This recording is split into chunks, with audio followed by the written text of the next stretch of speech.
woman of God, wife, mother, and entrepreneur. A God-fearing woman who has devoted her time to ensuring that God's message is used to empower everyone, but most especially women. With a strong belief in the importance of women empowering women and educating each other through our life experiences, she is the founder of Women's Forum, Let's Be Real, a forum for women to work through issues and set and accomplish goals together. Held every second Friday of every month at 6 Elton Road, Lee Green, London. Keep up with Let's Be Real here on PRZ FM every Tuesday, 8 p.m. to 9 p.m. Hello everyone, and welcome to another episode of Let's Be Real on PRZ Radio 109.2 FM. My name is Jummy Opedare. I'm your host. Thank you for tuning in again today. I'm so delighted to bring this program to you wherever you are. Today, I've got in the studio with me my very own person, Pastor Sola OladipoThe. God bless you. Thank you for coming in. Thank you for having me, Pastor Jimmy. It's always good to be back. All right. We talk about real life issues on Let's Be Real. We talk about things that can affect our lives. We talk about things that we can take tips from and make use of, and we will have good testimonies. We talk about issues that you, our listeners, have requested for or that we think will benefit you. And that is why we have come today to talk about the V word. Many of you that have seen the advert will be wondering, what do they mean by the V word? Because this is a crucial word that we need to pay attention to, especially this day and age. And the V word we're talking about tonight is vegetables. Vegetables. So why are we talking about vegetables? Because if you have been up to date with things that goes about on the news, 5 a day, you take some fruits and veg. They're so important. We cannot underestimate the fact that it has been emphasized that these are very important in our meals. And some of us have tried it. You know, this woman of God that is in the studio with me, she's a dietitian. She will tell you a bit about herself more if you have not heard her. We talked about fancy a drink. We talked about food for purpose. And those episodes are very, very popular. I will encourage you to go and listen to them on the SoundCloud or get on the YouTube. You find all those previous episodes and listen to them. If you see her skin, you will know that what she's talking about, she practices it and is working. She looks so young. Her skin is so smooth. You're very kind. Honestly, I'm not one of them that flatters people. I rather keep quiet. But I'm telling the truth that this is what is reflecting on our skin. And I don't know why all listeners will not want something that has worked for somebody to work for them as well. So we are talking about vegetables tonight, and it has been said in the research, the third expert report that was published in July 2018, this very year, that's one aspect that we need to reduce the meat that we take and increase the fruits and especially the vegetables. But I will leave it to the expert to talk about it. And please, if you are listening to us and somebody that you know will benefit is not listening, please pass the message across to them. And I believe that it will do you good. Pastor Sola, God bless you again. Thank you. Amen. Thank you so much for coming in. Now, we're talking about vegetables. Do we need to become vegetarians? Is that what we are saying? It's good to be back. Thank you so much, Pastor Jimmy. And you need to see this woman. Honestly, I've taken a few clips of her and I'm going to post it on our Twitter. She is gorgeous, absolutely amazing. And she's such a lovely person as well. So it's great to be back. For those of you that know, I am a dietitian, I'm a pastor, I'm a wife, I'm a mum, full-time life. I love it, love it, love it. And our V word today is vegetables. Do we need to be vegetarians? Not necessarily, Pastor Jimmy, not necessarily. So, okay, let me just, sort of add a bit more. So you talked about, the World Cancer Research Fund. Their third expert report was published, I think it was the 31st of July, actually. And they said, we need to reduce our meat and increase fruit and vegetables. But, in terms of that sort of, that marriage between fruit and vegetables, the vegetable kind of seems to be the unfortunate ugly, the ugly sister. Sure. Because fruit kind of gets a lot more, display, a lot more press, is a lot more, kindly loved, perhaps because of the sugar content. Sweets. And a lot of the time I hear people say, I don't eat vegetables, I don't like vegetables. So we don't have to become vegetarians, but we do need to have less meat and more vegetables. But it's interesting, isn't it? Because, obviously coming from Nigeria, that's where we clap. Yay, Nigeria! Being West African and a lot of African Caribbeans, when we say vegetables, like we say, I'm just going to eat vegetable soup. We mean like spinach. Have you noticed that? So, what we're talking about, like efo, spinach soup. When we say vegetable, we mean spinach. Isn't that funny? Yeah. And I remember, even as a kid, I remember growing up, when my dad was alive, he would say, eat your vegetables. And what he meant was eat your spinach.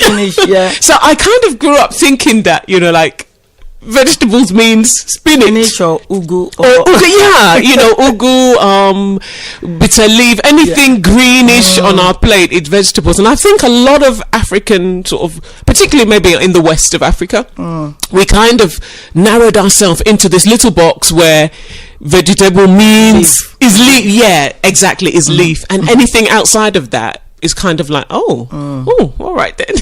So I guess tonight, let's talk about vegetarianism, actually, because it's really becoming so fashionable at the moment. And I find it a bit it's funny where vegetarianism is going. So you've got, like, in terms of vegetarians, you've got like lacto-ovo vegetarians, and they're probably the most common ones. Lacto-ovo vegetarians, they don't eat any animal flesh, but they will take milk. So the lacto is the milk, and ovo is the eggs.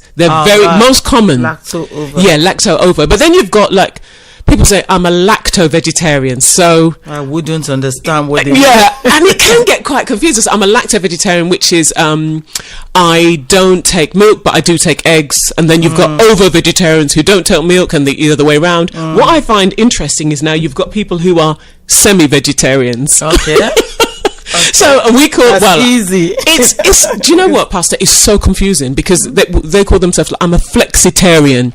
So I know, right? Wow. And they say, I'm like, when I went to school, this wasn't in the books. So flexitarians, some people will say, I only eat chicken twice a week. So that makes them like flexible tarian. Wow. Very confusing. And then you've got like pescatarians, so they only eat fish.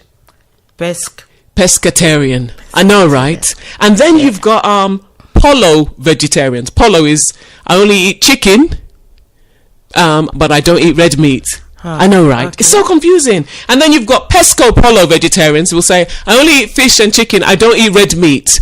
So out there, people are confused. Oh, yes, people are confused. People are confused. So for tonight, if you're out there, we are talking about the general traditional vegetarianism, which is, perhaps milk and eggs. And we're not talking about all that other flexi stuff that people are going into at the moment. So a bit confusing. But we don't need to be vegetarians. No, I think we just need to eat more vegetables. And when we say vegetables, we mean other than that green stuff, the leafy stuff. Yeah. Wow. That's so clear now, because I've met somebody before. She said, I'm a vegetarian and she eats fish. I thought vegetarians eat fish. So I met another person. She says, I eat chicken. I said, hang on a minute, this is going nowhere. How can you say you are a vegetarian, you are eating chicken? You don't eat any of those at all. Well, I didn't know that they've categorized everything, which is really, really confusing. But I'm so happy that you said we don't have to, because I love my chicken and my fish.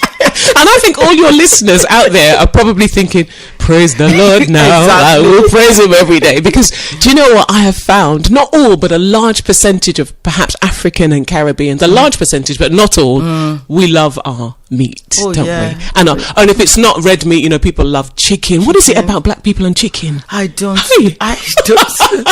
I was telling my son sometimes, I said, one of my friends' son doesn't eat chicken, doesn't eat fish, doesn't eat meat.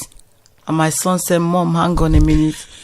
A young boy of my age doesn't eat chicken? I said, yeah, he doesn't like chicken. He said, maybe the mom doesn't know how to cook. Isn't that something? So he said, everybody has to eat chicken. He said, no, if the person cook it the way you cook it, they won't say no to it.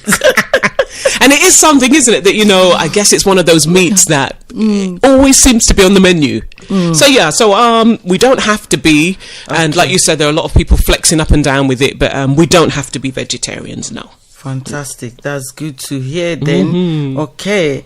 Now, what's the big deal about vegetables now? So I guess the big deal is that, we've got this cancer research, going back to the cancer research report, basically it's that, vegetables are offering us a package, so vegetables are our friend because they're offering us bulk, so they're low in calories. Okay. As long as we don't kill them with oil and with mayonnaise and all those lovely dressings.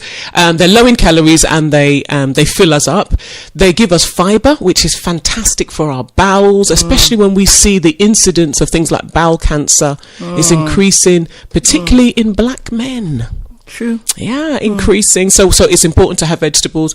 Vegetables in terms of cancer are a bit of a defense for us. So vegetables contain things called antioxidants, and basically antioxidants are like a defense system in our bodies that help to mop up what we call free radicals or dangerous cells in our bodies. So antioxidants are found in most vegetables, particularly in red and orange vegetables in particular, they're quite high in antioxidants, and they protect us from cancer. But also there's some research now that they're actually protective for the heart. We get vitamins and minerals from vegetables as well. So vegetables are like they're good friends for our bodies, but perhaps I don't know why they tend to be a bit less popular than meat at the moment.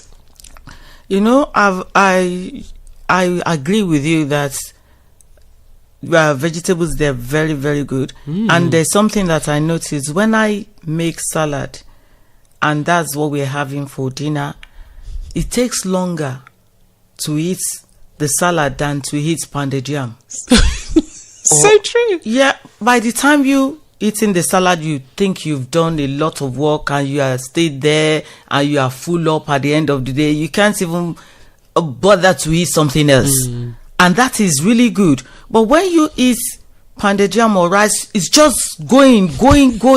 And before you know it, you put on weight. Yeah, so I think that's one of the secrets that I love to eat. Yeah, absolutely. I think with vegetables, and I think you made a really good point in distinguishing, because often people call anything that comes out of the ground a vegetable or a fruit. But when we, in terms of nutrition terms, when we talk about vegetables, we're not talking about starchy veg. So we're not talking about yam. We're not talking about potatoes.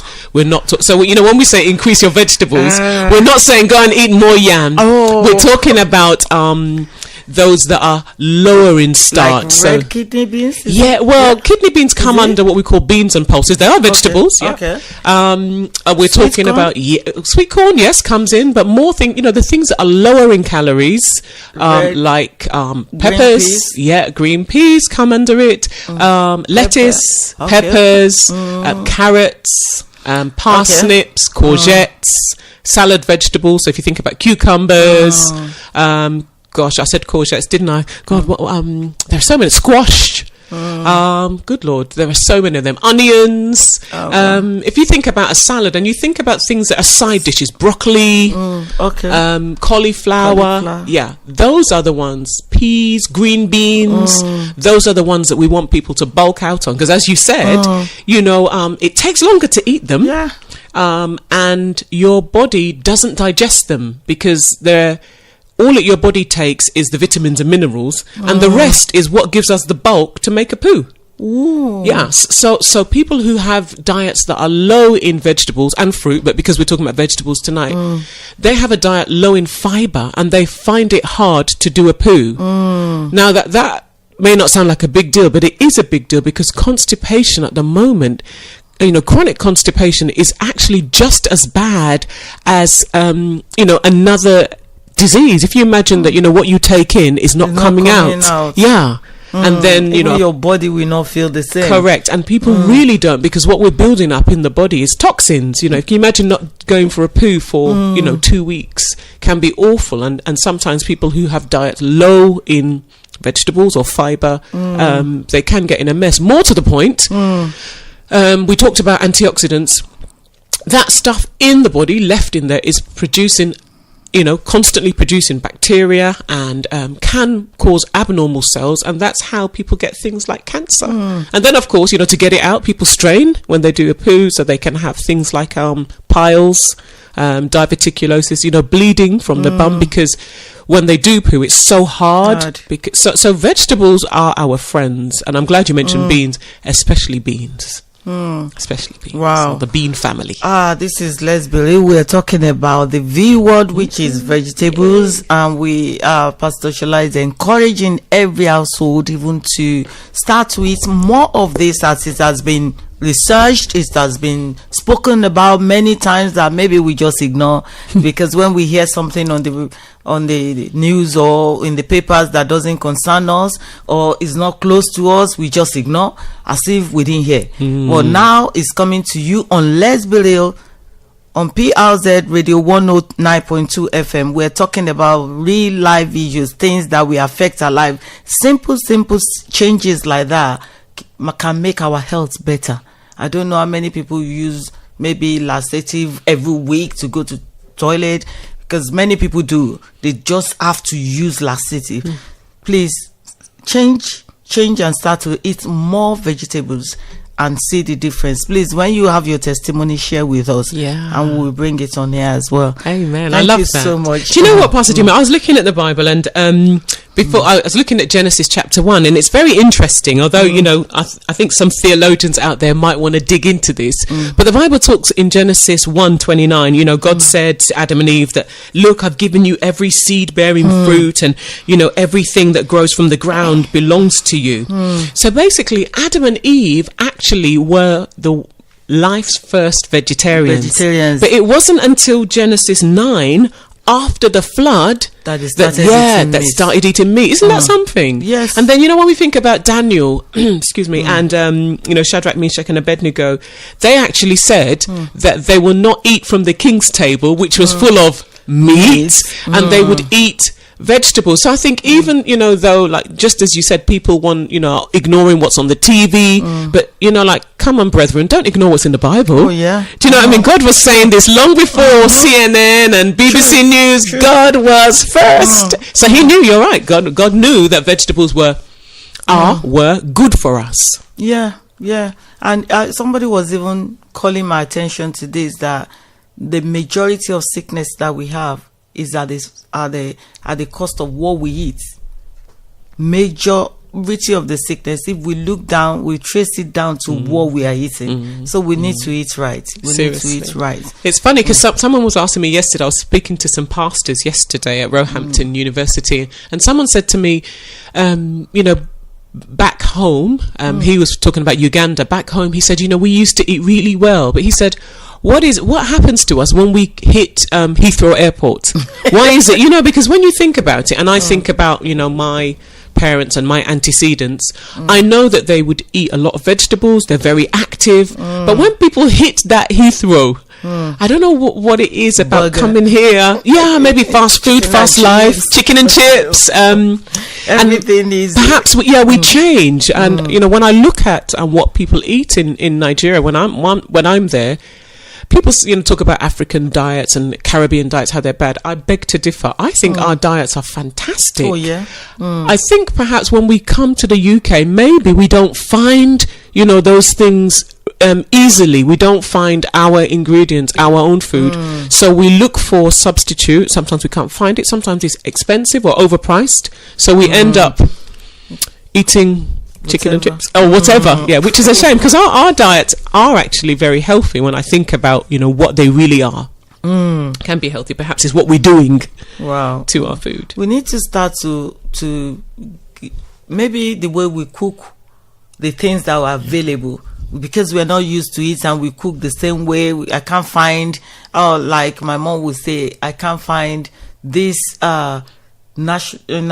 vegetable tete. I don't like this one. That I don't like collard or pollard. Yes, collard greens. Yes, I want tete. I want bure. I want. If those things are not available here, will you not eat? Sure thing.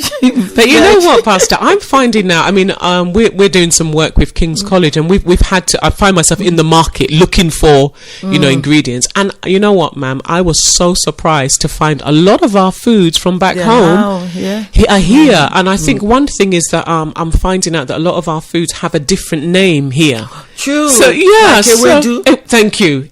I'm trying to remember the name. I forgot. Yeah, me too. How can you be like a dietitian? I've forgotten the name of it. The other day, one of my colleagues, I said I'm going to buy this thing for her, and we went to a local supermarket, African supermarket. I won't mention it, but we know there's one in Charlton and one in Thamesmead, and my daughter and I, we walked everywhere because we were looking for the word ewedu until I asked the guy, and he said, "Madam, it's there." I opened the freezer and it was there, but the name was. I've forgotten. I'm going to check actually. Yeah, while we're talking, I'm going to check. It was amazing. So sometimes they're not calling it what we're used to. Yeah, that's true. The name that we're used to. There's another vegetable that is now the in thing. They are talking about it. Is in Holland and Barat, and we know it to be ebolo in Nigeria. But it's got one big name now. Before. I wouldn't say it's the same, but really? It's the same. It's the same. Wow! So Isn't that we just something? need to get used to that it might not be called the name. Yes. Even they might call it a different name in Ghana, call it a different name in Nigeria. Oh yes. And still we are talking about the same vegetable. Yeah. Oh wow! Very true. I'm just trying to see if I can find that name. Okay, so Ewedu is called Cocorus, but I know there's still another name that I've seen. Yeah, there's another name that I've seen that it's called. I can't remember now. Yeah, it was like it began with Z or something. Actually, I know it's called Cocorus. Oh, I'll find it before we finish. Yeah. Interesting, but yes. Oh, jute. That's it. Jute. Jute. Jute. Yeah. Jute apparently is Ewedu. It's the same thing. It's the same thing. Yeah. And okra is also good. Yeah, okra is fantastic. Okra is amazing. I think what I find interesting is the way that, like we West Africans cook it. Across Africa, it's cooked differently. So, we chop it up and we use it as a draw soup. A lot of people don't. They cook it as a whole. Yeah. Asians eat a lot of okra. They have they call it ladies' fingers. Wow. Yeah.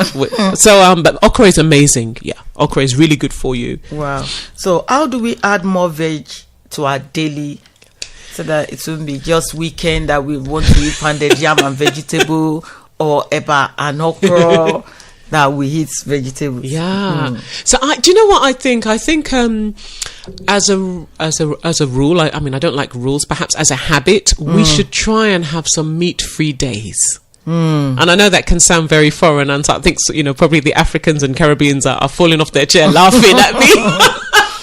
But we should try and have meat-free days where we replace our meat with another protein, i.e., as you said, beans. And beans are so versatile. So one thing I think is to get more veg in, try and replace with meat. But before we even get to replacements, how about just additions? So if we think about vegetables in the morning, juicing is so fashionable right now.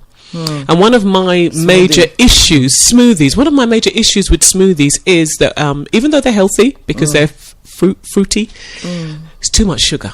So if you think about some of the brands, some of them have too much fruit, and what I would say is, replace some of the fruit in your smoothie with vegetables. Because they're lower in sugar and you're getting a mixture of everything, vitamins and minerals. Correct. So a green smoothie, typically has green vegetables in it, as well as some fruit. So I would say to people, to make the ratio at least 60-40 or even 70-30 more veg. So handfuls of spinach, just throw it in. You can do kale. Cucumbers are so refreshing, with ginger, little bit of avocado. But tell us what you do. You see, in my house, my boys will not touch cucumber. Okay. My boys will not touch what is like all the berries that are not sweet. They will not touch it. But every morning I make smoothie. All right. I'll put a lot of cucumber in it, carrots, and maybe one banana for everyone to Excellent, share. yeah. And one apple or two apples. I'll put the ones that are very sweet, little of them, and then put the cucumber and all the berries that doesn't have taste goes in there. Carrots goes in there. Yeah. At times I make the spinach one, I make the kale one, and put some beetroots and put everything that they will not eat on the table is in their smoothie. I love it. And you've actually, you've answered the question. That's exactly what we need to do, because sometimes, vegetables, although they're like a good friend, they're not everybody's best friend. So we need to try and introduce people, and I think sometimes we can do it. It's a bit cheeky, but by hiding it, and I think you're doing a fantastic job. Like, who eats beetroot these days? Beetroot. It's so unpopular in terms of African Caribbean. Ginger. No one eats ginger, but I put ginger. Oh, and it's so nice with ginger. Oh my goodness! In fact, I think I need one. I'm salivating. That's amazing, and exactly what you said. Let's swap our smoothie recipe, and guys, just do what Pastor Jimmy's doing, because you're already doing it. Get the things that are less popular that people wouldn't or normally eat. It's a fantastic drink. Remember, we talked about vegetables giving bulk. So if you're having that in the morning, you could probably get away, if you were really rushing, without having a breakfast, because you've got that. You're on the go. Probably keep you going for a few hours. And I've had some people say that that's a very difficult task to do, but it's not. You buy everything in bulk, bottle them, put them in the fridge. So organized. The next 3 days, they have their bottles. Every morning, just go there and pick one. Bingo. And they're gone. Brilliant. But initially, they were asking me, "Mommy, what did you put in there?" I said, "Don't worry, just take it. Trust Mommy, just take it." So, are you sure I will like it? I said, "Definitely, you will like it." They got accustomed to it. I love it. And they enjoy it. The day I don't make, they say, "What happened to smoothie?" Come on. That is brilliant. And I think, what you said is so right, because sometimes one thing about vegetables that kind of make them not everybody's friend is sometimes they require a lot of work. Yeah. And, if you're doing it, do it in bulk. And as Pastor Jimmy is saying, freeze them. Freeze it, portion them out, freeze them, and the good thing about it is, when vegetables are about to go off, those are the ones that can go in the smoothie, because they don't have to look smooth. Once they're in the smoothie, nobody knows what they looked like. So I think it's a fantastic way to do it. So let's do that. Wow. So what about the young children, young babies? What time should we introduce these vegetables to them? Well, according to the weaning guidelines, in the UK, and I know it's very different in Africa, we sort of give our...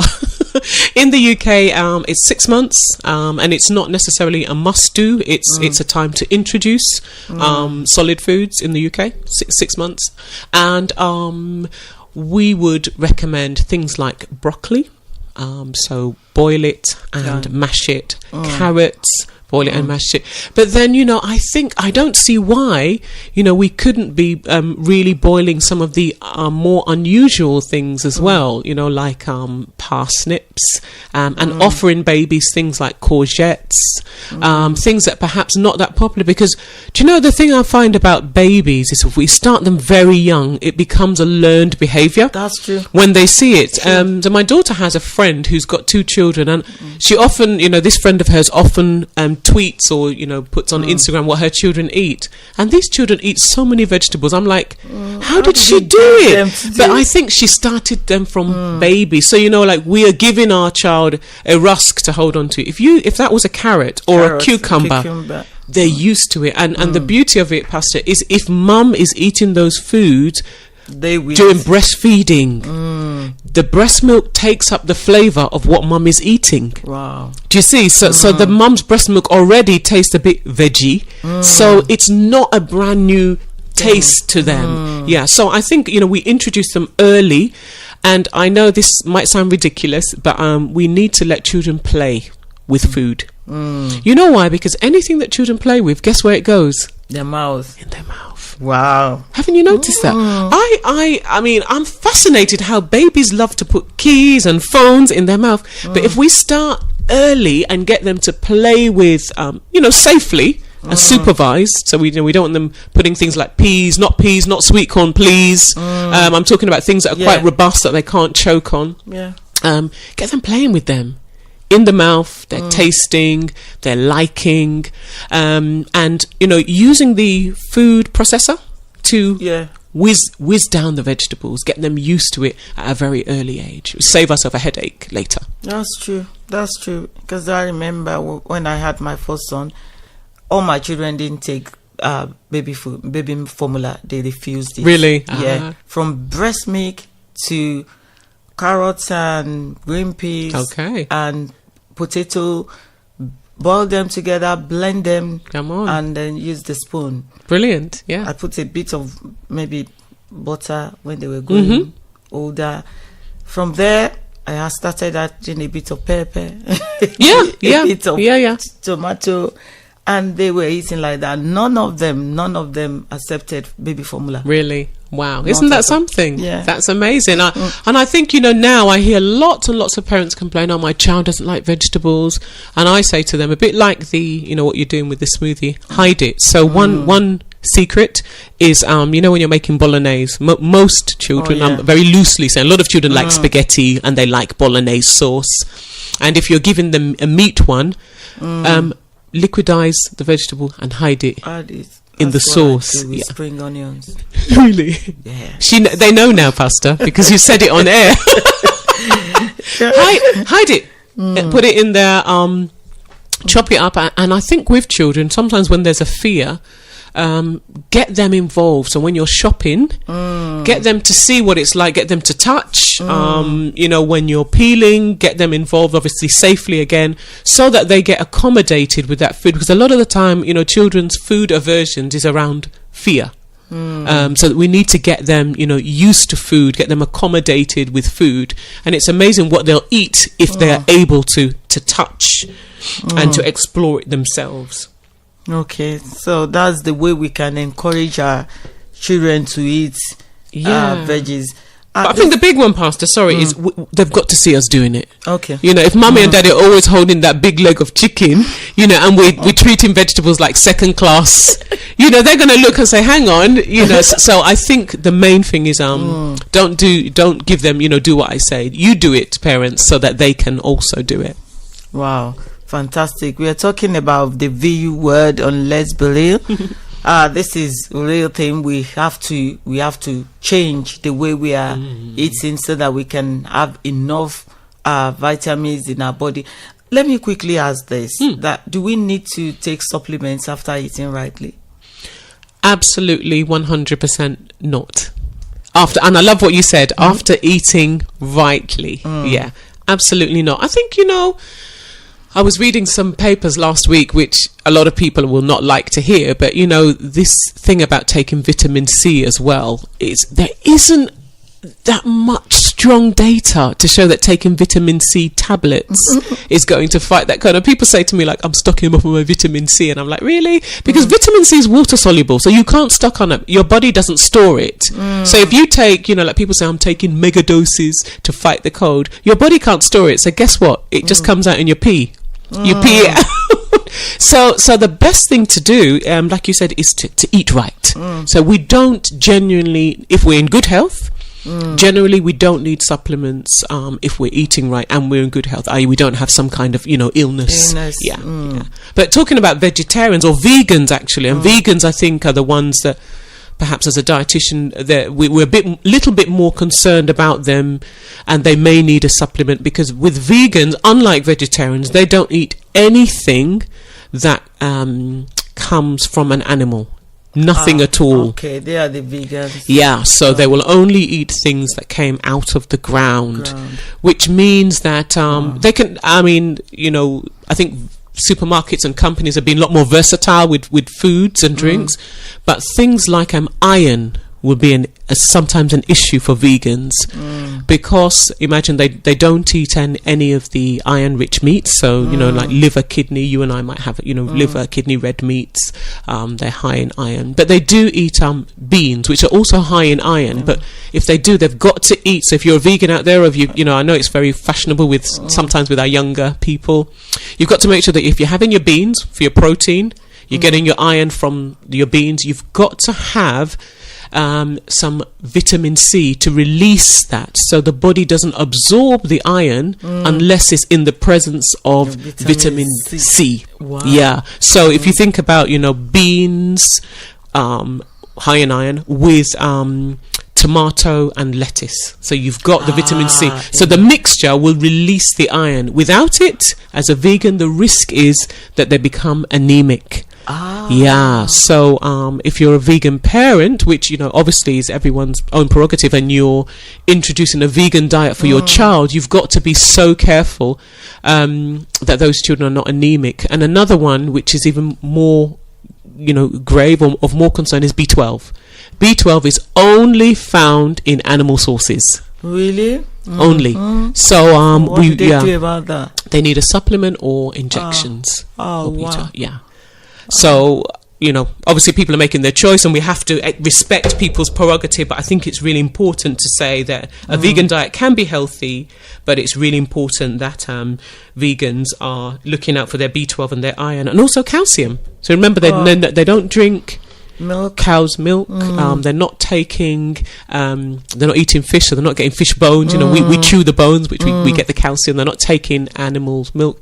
They often tend to drink soya milk, which is very, very low in calcium.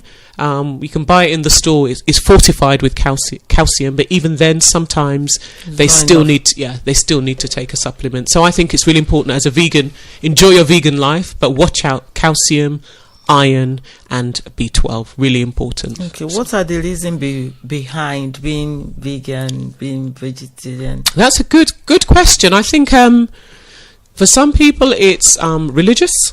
And for some people it's just their personal preference. So I know a lot of people who never started off as vegetarians, and I think sometimes people say this happens with a lot of young people.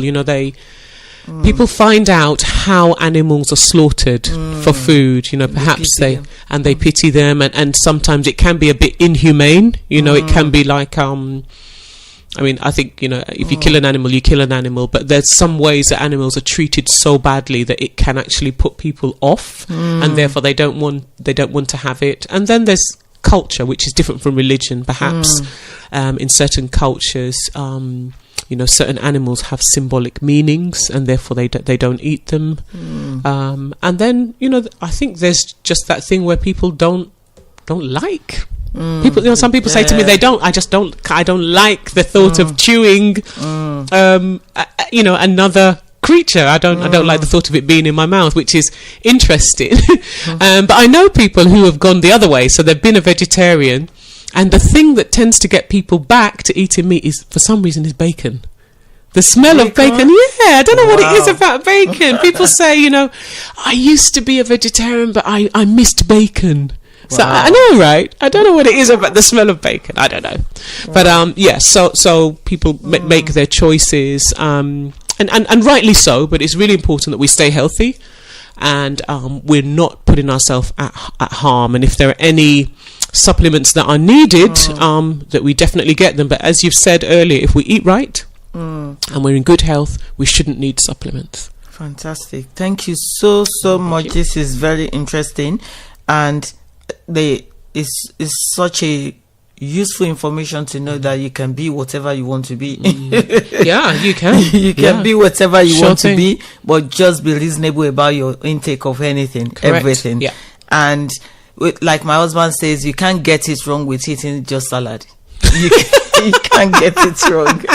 What do you put in your salad? Because you're going to need some protein, aren't you? Yeah. You can. At times, I just put tuna or salmon. Just sprinkle it on. I love it. No cream, no oil. Wow. Just like That's that. why you look amazing. And actually, on the point of salmon, thank you, because you reminded me, another thing about vegans is the risk is that they could be low in omega-3. Oh, right. Because they don't eat oily fish. And omega-3 fats are found in oily fish, and they're good for our blood. So with vegans, they tend to eat things like flaxseed or linseed. And it's thought, research tells us that kind of omega-3 source may not be as well metabolized in the body, may not be enough, may not be metabolized as well, so they may need to take an omega-3 supplement as well. So if you're vegan out there, just make sure that you're doing the right things. Obviously you've got omega-3 in things like soya oil, walnuts, rapeseed oil, but it still may not be enough to protect you from something like heart disease, which we know that the omega-3 oils in oily fish, so like salmon, like mackerel, we are protected because we eat those foods. So yeah, being vegan, if you choose it, you've got to be careful and make sure that you've covered yourself in terms of those vitamins and minerals. Fantastic. Thank you so much. Thank you so much for explaining all this, because many of the things that you have just told us, I didn't know. I just wonder, why would people not eat this, and why would they switch? Last year they were vegetarian, this year they're not, or last year they were not, this year they are. At times, it's a choice that people make. Just make sure you are eating rightly. Right. Yeah. And if you're on medication or whatever, just keep to what you have been told to be eating. So don't say that because we said this on the radio, you will abandon your medication. If you have been recommended to be taking some particular multivitamins or whatever, just go ahead and do it. But it doesn't cost anything to increase your vegetable intake. That's what I mean by, my husband said, you can't get it wrong. You can't eat too much of lettuce. No, you can't eat too much lettuce. You will be full, because it's a hard work to continue to eat and eat and eat. By you'll be tired and you just leave it, and then you are full up. Absolutely. But if you are eating pounded yam or whatever, grapes, you can finish a bowl of grapes without you knowing that. There's something, isn't it, about vegetables, and I think that's why, right at the beginning, we've said that we need to make vegetable our friends, because I think God gave them to us for a reason, and they do make us work. It makes you work hard. It makes you chew and chew and chew, and then it's fantastic for your bowels. Really, really good for our bowels. So yeah. Wow, good. So now, what are the ideas or things that you still want to share with our people about this V word that we're talking about? So in terms of vegetables, I think it's really important for us to balance our meat intake. So at the moment, this cancer report was clearly saying, when we're talking about the V word, because we want people to make a replacement. So I think I'd really want to emphasize increase your veg by decreasing your meat. Yeah. What meat is too much? Okay, I looking at the background of African background, that without meat there's no food. Without chicken there's no food. Yeah. Do you know what, Pastor? I really believe that we need to renew our mind on that one. I really do. And perhaps it's going to take Jesus to come and but we really do need to renew our mind on that, and meat-free days, because fortunately or unfortunately for some, food is not just about enjoyment. It's fuel. It's fuel for our bodies, and our bodies need to serve us because we need to be here to fulfill our purpose. True. So we're eating too much meat, and often that meat is processed in a way that is either often fried. We're often not eating lean meat, and we now know from the same report that meats that are cured, so things like ham, pepperoni, processed meats are quite high in sulfites, and they are cancer causing. We know that now.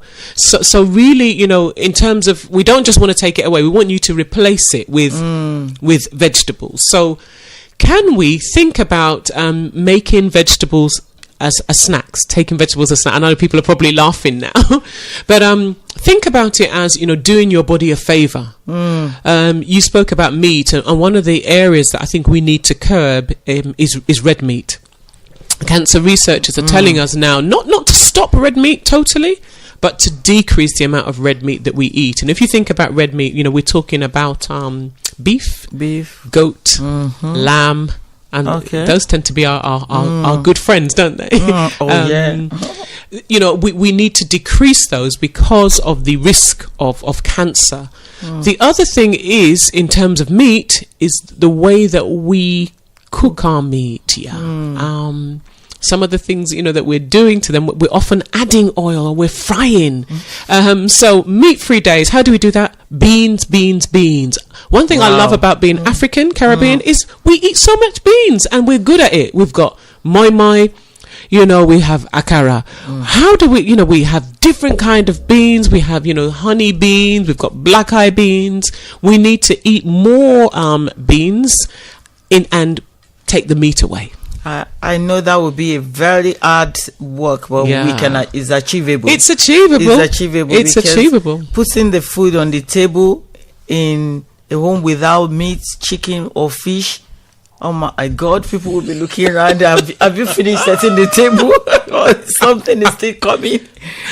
So we need to just let the family know the mission, the purpose of it. Today is a meat-free day. Meat-free Mondays. Let's try so Mondays. That everyone will know that this is what we are doing. We want to achieve something together, not that maybe you want to punish them or something. So, and I know that is achievable. It is. Thank you so much, Pastor Sola. Thank you so much. I believe at the end of this programs, we will be living a healthier life. Everyone that listens to us, if you have missed any episode, please go and download it on SoundCloud, and it's on the YouTube as well. Listen to our pastor, why you need to drink, what you need to drink in fancy a drink, food for purpose, why you need to live, not just live and fulfill your purpose. And now we are talking about the V word, the vegetables, why it's so important, and you can use your home method of cooking it, of achieving it,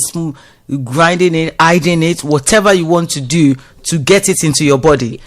Please go ahead and do it. Thank you, Pastor Sola. God bless you. Amen. We really appreciate you. Thank you, Pastor. We will soon have you back to come and let our people know why we need to stay healthy. God bless you. Thank you to all our listeners, and God bless you all. Stay safe. Meet Pastor Jummy Opedare. I need your recipe. A devout woman of God, wife, mother, and entrepreneur. A God-fearing woman who has devoted her time to ensuring that God's message is used to empower everyone, but most especially women. With a strong belief in the importance of women empowering women and educating each other through our life experiences, she is the founder of Women's Forum, Let's Be Real, a forum for women to work through issues and set and accomplish goals together. Held every second Friday of every month at 6 Elton Road, Lee Green, London. Keep up with Let's Be Real here on PRZ FM every Tuesday, 8 p.m. to 9 p.m.